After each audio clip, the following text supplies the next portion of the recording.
Olá pessoal, bem-vindos a mais um Boris Responde, quando vocês mandam suas dúvidas e o Boris Feldman responde. Você tem aquela pergunta que ninguém está sabendo te dar a resposta correta, aquela curiosidade que ninguém está sabendo esclarecer, aquele problema mecânico que ninguém está resolvendo, manda para cá no e-mail borisresponde@autopapo.com.br, relato e o nome completo. Vou te convidar a se inscrever no nosso canal se você já conhece, curte os nossos vídeos e acionar o sininho para ser avisado toda vez que tiver um conteúdo novo postado por aqui. Vou te chamar também para ir lá nas nossas redes sociais, se inscrever, nos seguir, Facebook, Instagram e agora também o TikTok. Sem mais enrolação, voltamos aqui ao Boris Responde com a pergunta do Marcos Vinícius, que quer saber de você, Boris Feldman. Com o avanço da tecnologia em carros elétricos, qual será o futuro dos carros a combustão antigos? Será que teremos que trocar o motor a combustão por um elétrico? Bem-vindo, Boris Feldman. Bem-vindo, Felipe Boutros. Depois de 1 ano e meio, cá estamos, ao vivo, e um ao lado do outro, com a devida distância. Vamos, o primeiro é o... Marcos Vinícius. Marcos Vinícius, olha, a sua dúvida é a nossa dúvida. Porém, ninguém vai ter que trocar o motor a combustão por motor elétrico, embora o elétrico seja de uma eficiência gigantesca. Mas se o seu carro tem motor a combustão, não vale a pena você jogar tudo fora e colocar um elétrico. Qual que é a sua preocupação de não ter combustível? Se o seu carro é um flex, o etanol vai continuar tendo sempre. Mesmo a gasolina. Essa história de petróleo vai acabar um dia, mas ainda vai demorar dezenas de anos. Você vai ter combustível para o seu motor. Seguimos aqui o nosso Boris Responde com a pergunta enviada pelo Jean Amaro, que tem um Citroën Aircross 2012, baixou o aplicativo Carteira Digital e viu que tinha recall pendente, e era o recall do airbag.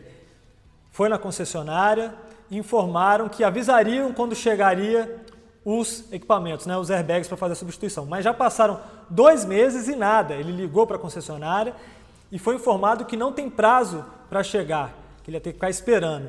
Ele quer saber de você, Boris, como ele deve proceder, pois ele acha uma injustiça, já que é um equipamento de segurança.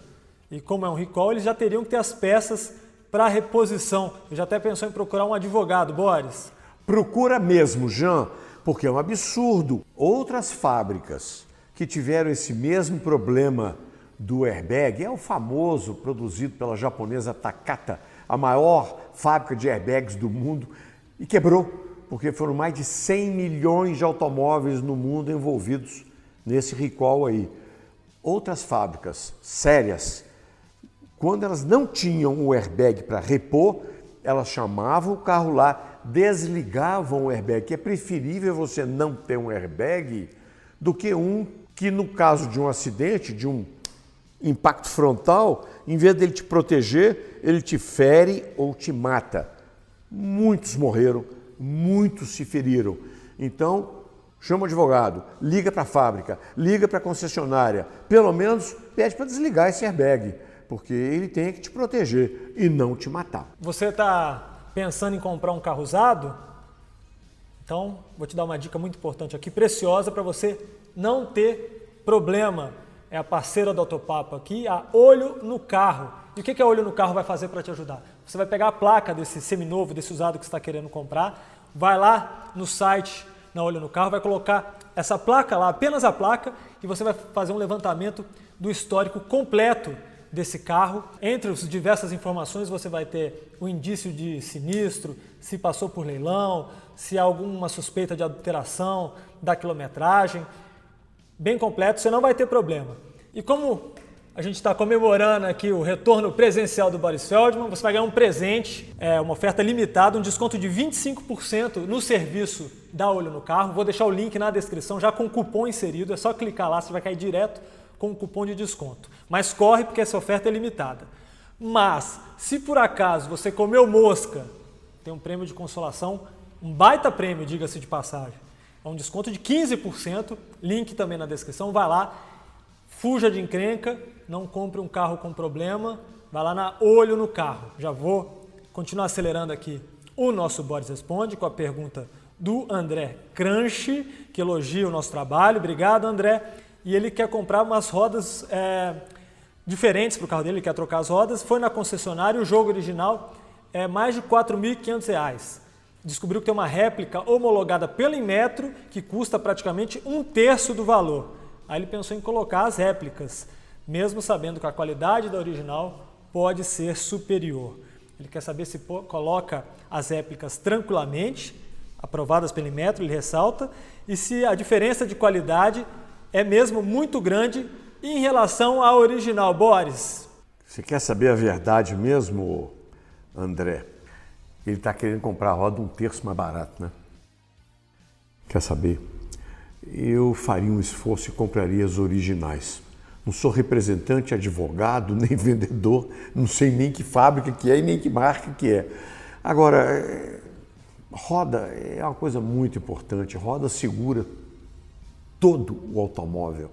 Numa curva, imagina a pressão exercida em cima de uma roda. Se a marca que você está querendo comprar, pelo menos é uma conhecida, olha o histórico dessa fábrica, procure ter uma ideia melhor da qualidade dos seus produtos.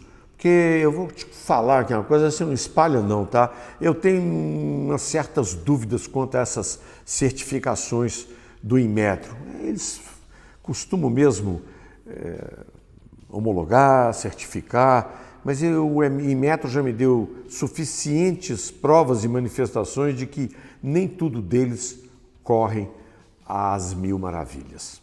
Esclarecida a dúvida do André, avançamos agora para a pergunta enviada pelo Rogério Sanches Serrano. Ele tem um Focus Sedan 2.0 2006 e no manual da fábrica a especificação da bateria é de 60 amperes. Mas o lugar onde fica a bateria é pequeno e só cabe uma de 45 amperes. E ele falou que nunca viu o mecânico, nunca viu um Ford Focus usar esse tamanho de bateria. Será um erro de fabricação? Olha, isso é um mistério, viu, Rogério? Chama o Sherlock Holmes. Porque como é que eles podem recomendar uma bateria de 60 amperes se lá só cabe uma de 45? E não existe em diferentes marcas vários tamanhos ou um só tamanho para várias marcas com tamanhos diferentes. Ou cabe a de 60 ou cabe a de 45. O que veio no seu carro? Deve ter sido uma de 45. O erro não deve ter sido, não pode ter sido de fabricação. Provavelmente o erro está no manual do proprietário. Liga para o 0800 da fábrica e procura saber isso melhor, tá? Tá curtindo aqui o nosso Boris Responde? Deixa seu like, esse joinha aí, ó, muito importante para nós. Já agradeço e já faço também a pergunta do Wagner Antônio, que tem um City 2011 Flex e acha um tremendo carro, mas ele roda uma média de 30 km por dia para ir ao trabalho e está notando a necessidade de um carro um pouco mais econômico para o dia a dia. Mas ainda tem um outro probleminha, que ele tem viajado muito, ido à região de chácaras, de difícil acesso, passa muito lugar de terra batida, buraco, e tem judiado bastante do carro, que é baixo. Carregado com malas e família, fica ainda mais difícil. Então ele quer saber de você, Boris, uma indicação de um veículo com boas características para cidade e campo e que não consumisse muito, além de ser tão bom quanto um Honda, palavras do Wagner Antônio. Você tem essa dica, Boris? Tem não, Felipe. Só se chamar um mágico, né? Porque o carro tem que ser bom na cidade, tem que ser bom no campo e ainda tem que ter baixo consumo. Só se chamar um mágico para fazer isso, porque na melhor das hipóteses eu vou fazer aqui um raciocínio que vai contra a minha opinião pessoal. Mas se você quer um carro um pouquinho mais alto, tem que ser um tipo SUV. O SUV é sempre um pouco mais caro. Você está falando em Honda City, o Fit deu origem a um SUV, né? O WRV da Honda. Então é um carro um pouquinho mais alto, o consumo não é elevado. Se você gosta tanto assim de Honda, tenta encarar um WRV ou então um SUV de menor tamanho e consumo mais reduzido, da Volkswagen, por exemplo, tem o T-Cross, tem vários desses SUVs menores, com menor consumo. Quase todas as fábricas hoje, é questão mais de gosto, viu? Então, eu prefiro um automóvel, mas se você quer realmente um carrinho um pouco mais alto, SUV ou Jeep. A pergunta agora é do César Ricardo Moreira. Falou que tem sempre aprendido com você algo novo em seus vídeos, Boris. Ele tem uma questão que o intriga há muito tempo, que é: enquanto no Brasil só é permitida a entrada de veículos importados 0 km ou com mais de 30 anos de idade, que é o mercado de colecionadores, é sabido, de acordo com o César, que diversos países do mundo não possuem esse tipo de restrição. Por que, via de regra, o Brasil não aceita importação de carros usados? Ô César, você mexeu no vespeiro. Atualmente, exatamente nesses dias, está aí rolando um projeto de lei de um deputado gaúcho, o Van Hatten. Ele quer permitir a importação de usados, porque por enquanto só acima de 30 anos, quer dizer, os carros de coleção. Veja bem, ele colocou no projeto de lei dele que só iriam se verificar se o carro cumpre o limite de emissões de poluição. Mas ele teria que colocar também o aspecto da segurança. Ora, nenhum carro pode ser hoje vendido no Brasil se não respeitar as exigências mínimas de segurança. Agora, você vai trazer um carro de fora com 20 ou 30 anos, já que ele não limita sequer a idade. Sabe o que vai acontecer? Dá para trazer furreca. Um carro bom lá fora, com os impostos, se ele lá fora custa 10 mil dólares, ele vai chegar aqui por quase 25 mil dólares. Multiplica por 2,5 vezes. Fica inviável. Mas tudo bem, quem quiser importar, que importe. Agora, a legislação para isso tem que ser severa. Tem que cumprir as regulamentações, não somente de emissões, como também de segurança e de eficiência. Os nossos carros estão sendo forçados pelo governo a consumir menos, porque consumindo menos, polui menos também. Então você, segundo esse projeto de lei, pode trazer qualquer coisa. Então o Brasil viraria um grande sucatão internacional de automóveis. Eu sou contra o projeto. Se for para importar, que se faça de acordo com a legislação vigente, não trazer qualquer furreca, né? Recado dado, dúvida esclarecida. Agora, o Celso Luiz Tonin teve um problemão, viu, Boris? Ele tem um Mercedes C180 96 que a bateria arriou, o mecânico deu uma carga e pediu para que deixasse o carro funcionando por uns 20 minutos. E ele fez isso. Mas quando voltou, a temperatura do carro tinha subido muito.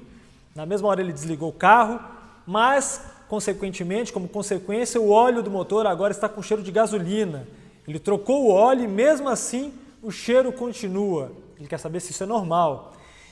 E outra coisa que ele notou foi que o consumo de combustível do C180 dele aumentou. Ele quer saber, será que pode ter dado algum problema na junta do cabeçote? Ou o que poderia ser? Esse seu carro, se ele esquentou muito, não era para ter esquentado tanto assim com 20 ou 30 minutos funcionando, parado. O carro foi feito para isso. Ele não poderia ter esquentado, ele deve ter fervido, né? Pelo que você disse. Então, você está suspeitando de cabeçote, por isso a gasolina no óleo. Mas quando queima a junta do cabeçote, o que passa para o cilindro não é gasolina, a gasolina continua entrando normalmente, a água é que passa e o óleo fica meio branco, por causa da presença da água, em função da água. Se está cheirando gasolina e está com um consumo excessivo, eu tendo a suspeitar de que o aquecimento foi tão violento, e não um aquecimento que você passou meio por alto nele, um aquecimento tão violento que provavelmente danificou os anéis de pistões. E com isso, por exemplo, a compressão do carro pode ter baixado, por causa do anel danificado, pode ter um outro anel, o chamado raspador de óleo, pode ter também se danificado e está passando combustível para o óleo. Não deve ser a junta de cabeçote, assim por essa descrição que você fez do problema. mas que tem problema, tem, e você tem que levar rápido o seu carro para repará-lo. Boa sorte, Celso Luiz. E agora a dúvida é sobre desempenho. O Gabriel Henrique, a mãe dele comprou um Tucson 2012, rodou muito pouco, o carro só tem pouco mais de 20 mil quilômetros rodados, era da avó antes, um carro de histórico familiar, mas ele fala que o carro é motor 2.0, 143 cavalos de potência, câmbio automático, mas de acordo com o Gabriel Henrique, não aparenta entregar nem metade dessa potência toda. Ele fala que um exemplo disso é quando se pega uma pequena ladeira, pisa um pouco mais, a rotação sobe, mas a velocidade não. Ele quer saber de você, Boris, se há alguma forma de destravar esse motor ou ao menos melhorar um pouco esse desempenho, mesmo após tanto tempo. Ele faz uma ressalva aqui que ele compreende que é um SUV pesado, mas o desempenho deixa muito a desejar, mesmo ao lado de um 1.0. Ô Gabriel, em primeiro lugar, cuidado com os 1.0, hein? Que já tem 1.0 aí com muito mais do que 100 cavalos, com potência superior a esse seu Tucson, que é um carro antigo. O Felipe falou aqui, tem um histórico familiar. Não, esse carro é que é histórico, quase que pré-histórico, porque ele é um carro antigo, é um carro obsoleto, tem um motor. Ele é um carro confiável. O Tucson, Hyundai, é um carro confiável, um carro resistente, um carro robusto, mas ele é pesado, o motor dele não é lá essas coisas, é antigo, a potência é baixa, e ainda mais com o câmbio automático. Aí é que as coisas complicam mesmo. Você não vai ter muita solução para esse carro, não. Esse motor já deu o que tinha que dar, e a solução que eu te recomendo, só que você vai ter que tirar uma graninha do bolso, né? É trocar esse carro por um mais moderno. A menos que o motor tenha algum problema, você leva na oficina, passa no computador para um diagnóstico de algum problema que a gente à distância não consegue determinar. O Boris, o Walter Ferreira, ele tem um Fiesta 2012 e ele mandou fazer um protetor de cárter de chapa de ferro. Ele fala que as estradas são cheias de pedra, os caminhos que ele passa, e ele quer saber se pode ter algum problema no futuro. A única medida que o mecânico que fez a chapa deixou foi deixou um espaço para tirar o óleo, esvaziar o cárter quando for trocar o óleo, tirar a rosquinha do cárter. Ele pode ter algum problema com esse protetor de cárter caseiro? Ô Felipe, esse carro tem um problema, porque estão levando muito a sério o que disse o Carlos Drummond de Andrade, né? Que tem uma pedra no caminho. Ele disse que tem pedras na estrada e por isso ele pôs o protetor de cárter. Agora, eu vou te confessar, é um perigo maior esse protetor do que talvez uma pedra esbarrar, porque se a fábrica não homologou um protetor de cárter, não pôs o original e nem tem para vender na concessionária, tanto que ele teve que mandar fazer, esse protetor pode prejudicar a refrigeração do motor, pode desviar a água de um lugar alagado para o filtro de ar, entrar água dentro do motor e ter um calço hidráulico. Esse protetor artesanal pode prejudicar a resistência do carro no momento de um impacto, né, um crash test, por exemplo, em que um carro semelhante seria aprovado, quem sabe o seu seria reprovado. Então, não se recomenda, pelo contrário, se reprova esses protetores de cárter feitos artesanalmente. Agora a dúvida é do Reginaldo Neto. Ele comprou recentemente um SUV diesel, um Pajero Dakar 2010. É o primeiro carro dele com esse tipo de motor, Boris. Ele quer saber se exige algum cuidado especial. Ele recebeu a dica que é bom procurar postos com alta circulação de caminhões, por possuírem boa rotatividade do diesel S10. E contrapartida, evitar os postos de cidade, onde há pouca rotatividade, evitando assim diesel mais sujo. E aí, Boris, o Reginaldo tem que tomar algum cuidado a mais? Essa dica dos postos procede? Ô, Reginaldo, posto, o Felipe agora mesmo disse, é uma loteria. Existem os postos honestos e os desonestos. Quando te falaram, o posto de estrada tem mais movimentação de caminhoneiros e eles conversam entre si e denunciam eles mesmos um posto que adultera combustível. E qualquer combustível é adulterável, né? Gasolina, diesel, etanol. Agora, não acredite também nisso que falaram que o posto da cidade, o movimento de diesel é pequeno. Não é não. Já foi pequeno. Hoje a quantidade de picapes e SUVs a diesel é enorme. Então, procure um posto de confiança, esteja ele onde estiver. Esse é o conselho que a gente pode te dar. De acordo, Felipe? 100%. Chegamos então, Boris, à última pergunta deste Boris Responde. Ela foi enviada pelo Valério Ricardo Gomes, que ouviu dizer que a Honda não fabrica carro flex turbinado. É verdade? E qual a razão? E o Valério também ouviu dizer que o Nivus da Volkswagen vem apresentando problemas nos bicos de injeção direta por causa do etanol. Essa informação também procede? Olha, Valério, a Honda tem as suas próprias decisões, né? Se não faz, não fez e não vai fazer motor turboflex, a gente não tem a menor ideia. Eles não explicam os projetos do futuro a médio nem longo prazo para a imprensa. Quanto ao Nivus ter problema com etanol, eu vou te responder com uma pergunta. Por que só o Nivus? Quantos carros a etanol, não é, Felipe? Já existem, então, rodando por aí com etanol e a gente não tem ouvido tanta reclamação, não. Tem uns mecânicos aí, uns youtubers, que falam, porque etanol, porque queima, porque oxida.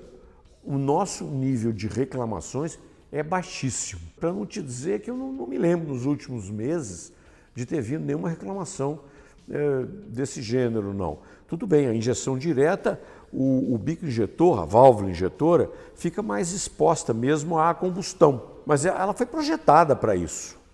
Então, para mim, não faz muito sentido esses Nivus terem esse problema. Isso aí, pessoal. Essas foram as dúvidas deste Boris Responde, mas se a sua ainda não for respondida, você pode mandar um e-mail para cá, borisresponde@autopapo.com.br, ou então assistir os Boris Responde anteriores, vou deixar o link aqui em cima. Deve ter umas 1000 perguntas já respondidas lá pelo Boris Feldman. Vou te convidar mais uma vez a se inscrever aqui no nosso canal, acionar o sininho para ser avisado toda vez que tiver um conteúdo novo postado por aqui. Se você curtiu esse vídeo, deixa seu like, é muito importante para nós, ajuda a divulgar aqui o Autopapo e o Boris Responde. As nossas redes sociais, Facebook, Instagram e TikTok. Será que tem dancinha do Boris no TikTok? Vai lá, confere, nos siga por lá. E também te chamar para ir ao portal do Boris Feldman, o autopapo.com.br, um dos maiores portais de automóveis do Brasil. A gente está batendo recorde, né, Boris? autopapo.com.br, dicas de manutenção, dicas de legislação, lançamentos, avaliações, conteúdo sobre caminhão, moto, bem completo. Vai lá. Muito obrigado a todos vocês, obrigado ao André Almeida, nosso editor de vídeo, e obrigado ao Boris Feldman, de volta aqui ao presencial. Obrigado, Boris. Eu que agradeço ao André, especialmente ao Felipe, pela paciência em estar aqui fazendo as perguntas e ouvindo as tentativas de respostas que nós temos. Olha, vocês dificilmente, perceberam? Vão escapar da gente. Nós estamos no YouTube, temos o nosso portal, até o TikTok, além do conhecido Facebook e Instagram. De modo que você só escapa da gente se quiser mesmo. Muito obrigado e até a semana que vem. Quinta-feira que vem tem mais, tá? Gostou das respostas? Assine nosso canal, cutuque o sininho e veja também a playlist com todos os episódios do Boris Responde que preparamos para você.